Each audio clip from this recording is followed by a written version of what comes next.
Hi friends, welcome to my channel Nisha Krishnan. ഇന്ന് നമ്മൾ സംസാരിക്കാൻ പോകുന്നത് നോ മൈൻഡിനെ കുറിച്ചാണ്.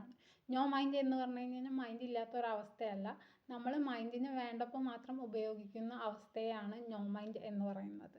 ഇപ്പോൾ നമ്മൾ ഒരു ഉപകരണം പോലെ, ഇപ്പോൾ കാൽക്കുലേറ്റർ നമുക്ക് ആവശ്യമുള്ളപ്പോൾ ഉപയോഗിക്കുകയും ആവശ്യമില്ലാത്തപ്പോൾ നമ്മൾ അതിനെ ഉപേക്ഷിക്കുകയും ചെയ്യുന്നത് പോലെ നമ്മൾ സാധാ ലൈഫിൽ നമ്മുടെ മൈൻഡിന് വേണ്ടപ്പോൾ, നമുക്ക് ചിന്തിക്കാനൊക്കെ ആവശ്യമുള്ളപ്പോൾ, നമുക്ക് എന്തെങ്കിലും ഡിസിഷൻ എടുക്കുമ്പോൾ അപ്പം മാത്രം ഉപയോഗിച്ചിട്ട് നമ്മൾ ബാക്കിയുള്ള നേരം അതിന് റെസ്റ്റ് കൊടുക്കുന്നതിനെയാണ് നോ മൈൻഡ് എന്ന് പറയുക. ഇങ്ങനത്തെ ഒരു അവസ്ഥയിൽ എത്തിക്കഴിഞ്ഞ് കഴിഞ്ഞാൽ നിങ്ങൾക്ക് ഭയങ്കര ശാന്തത അനുഭവപ്പെടും, നന്നായിട്ട് ബോഡി ക്ലെൻസ് ആവും, നല്ല രീതിയിൽ ബോഡിക്ക് എനർജി സേവ് ചെയ്യാനും പറ്റും.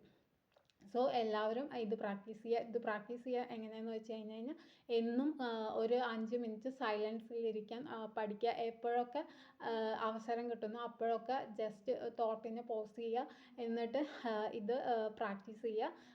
ഇത് നല്ലൊരു റിസൾട്ട് നിങ്ങൾക്ക് ഉണ്ടാക്കിത്തരും.